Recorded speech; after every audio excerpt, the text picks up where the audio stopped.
Hey everyone, finish watching the next Mystic Force episode, Whispering Voices. Nick and Korag fight one-on-one, but it turns out to be merely a vision of what could be. Necroli tells Korag he should use Udana's snow staff for some reason. The Rangers are all messing around at the record shop.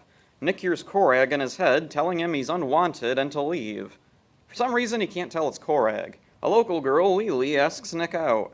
He turns her down, he's too busy. She then plans to sabotage his job at the record shop. She distracts Xander and swipes some money from the counter. She makes up a story to Xander about a thief. Xander suspects Nick because he offhandedly said he could use that kind of money. Nick is out in the forest. Korag's voice won't leave his head. Phineas pops up and tries to talk to Nick. Suddenly, Nick receives a vision from the past.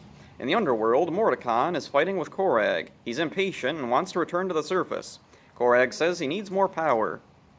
I thought too much power was the problem with Mordecai. The Rangers are looking for the missing money. Chip floats in the air and the others distract Toby so he doesn't see.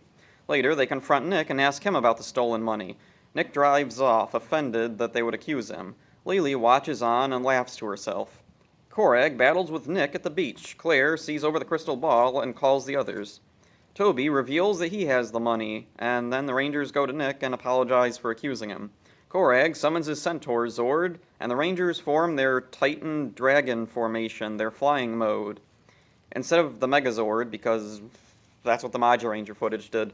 Korag reveals a new formation of his own and sucks away some of the Rangers' magic and frees Mordecai from the underworld. Mordecai insists Korag join him in defeating the Rangers, but Korag refuses, saying his work is done and he only wishes to serve the Master.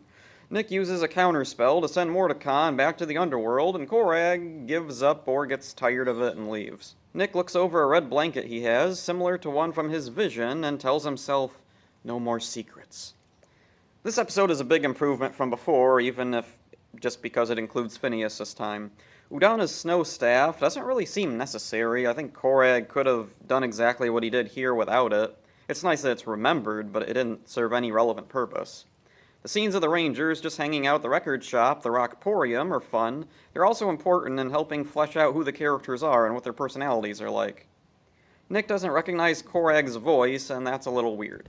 I guess it's slightly better than the Rangers and Dino Thunder not recognizing Elsa and Randall are the same person. I don't know. So Lily's stealing the money. She doesn't really steal the money. She apparently swipes it and then hides it under the register. Why didn't she just steal it? Lily is now officially a recurring character now, and the cast is getting kind of crowded. Phineas is pretty funny, and I wish he had a bigger role. Maybe some of the stuff with Lily could have been cut, and we could have had Phineas instead. Also, maybe just drop the whole money plot, because it doesn't really go any... I don't know. I don't really care for it. Korag steals the magic that allows the Rangers to form the Megazord, and I'm wondering, why don't they just hold off on the Megazord anyway? They've only used it once. This episode, they seem to go out of their way to not use it, so Korag stealing the power for them to do it is, I don't know, just weird. Nick's vision gives us a glimpse of a mysterious past. Why does he have a red baby blanket from the vision? Is he the baby? Whose baby? The show is back on the right track, though the plots have been pretty scatterbrained so far, with too much going on. Hopefully future episodes will keep a tighter focus on fewer elements rather than trying to do too much at once. So that's it for this one. Hope you enjoyed it. See ya. Well, woke up and was immediately attacked by a mouse. It won.